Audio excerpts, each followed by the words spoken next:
আমার এখানে 3টা ইন্টারফেস আছে, ইউজার, পোস্ট এবং কমেন্ট। শেষে 20 নম্বর লাইন থেকে 24 নম্বর লাইন এখানে আমি কিছু টেস্ট রাখছি।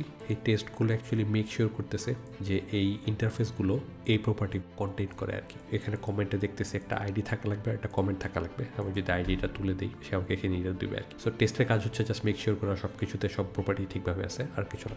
এখানে আইডি প্রপার্টিটা 3টা ইন্টারফেসেই রিপিট হয়েছে, রাইট? এখানে আইডি, এখানে আইডি, এখানে আইডি। সো ইন্টারফেসের ক্ষেত্রে আমরা এই জিনিসটাকে একটা রিইউজেবল ইন্টারফেসে রাখতে পারি এবং বাকি সবগুলো ইন্টারফেস ওই ইন্টারফেসটাকে এক্সটেন্ড করতে পারবে। সো আমি যদি একটা নতুন ইন্টারফেস ক্রিয়েট করি, নাম হচ্ছে বেস।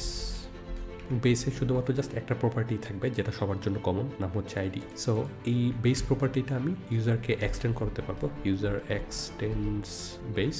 এখন যদি আমি এখান থেকে আইডিটা ডিলিট করে দেই, আমার এখানে কিন্তু কোনো এরর আসবে না, কারণ বেসের মধ্যে আইডিটা অলরেডি আছে এবং ইউজার বেসকে এক্সটেন্ড করতেছে। সো বেসের যতগুলো প্রপার্টি আছে ওই সবগুলো ইউজার অটোমেটিকলি পেয়ে যাবে। এই কিওয়ার্ডটা আমি কপি করি সবার জন্য এবং আইডিটা এখান থেকে তুলে দিই। সবগুলো আইডি এখানে বাকি ইন্টারফেসগুলো অটোমেটিকলি পেয়ে গেছে। সেটাকে আমরা মাল্টি লেভেলে কম্পোজ করতে পারবো। ফর এক্সাম্পল, আমার যদি এই দুইটা প্রপার্টি লেটসে পোস্টের ভেতরেও দরকার, আমি এই ফার্স্ট নেম এবং লাস্ট নেমটা আমার পোস্টে টেস্ট অবজেক্টের ভেতরে নিয়ে আসি, টাইটেল, বডি, এখানে জাস্ট পেস্ট করে দেবো। সো সে আমাকে এখানে ইউজ দিতেছে কারণ এই প্রপার্টিগুলো মিসিং উপরে। সো এখানে আমি বেসকে এক্সটেন্ড করার বদলে পোস্টের ক্ষেত্রে আমি সরাসরি ইউজারকে এক্সটেন্ড যদি করি, ইউজার বেসকে এক্সটেন্ড করতেছে আর পোস্ট ইউজারকে এক্সটেন্ড করতেছে। সো আমরা 3টা প্রপার্টি অটোমেটিকলি পেয়ে যাবো, আইডি, ফার্স্ট নেম এবং লাস্ট নেম, এবং বাকি 2টা প্রপার্টি আমরা এখানে ডিফাইন করতেছি। এখন যদি আমি আমার টেস্টে চেক করি, এখান থেকে ইরোরগুলো চলে গেছে, রাইট? কারণ এই সবগুলো প্রপার্টি এখন পোস্টের মধ্যে উপস্থিত। এবং আমি যদি নতুন একটা পোস্ট ভেরিয়েবল ক্রিয়েট করি, ফর এক্সাম্পল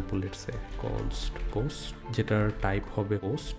সো এখন যদি আমি ভিএস কোডের কাছে হিন্ট চাই, সে আমাকে অ্যাকচুয়ালি সবগুলো প্রপার্টি দিচ্ছে এখানে, body, first name, ID, last name, title.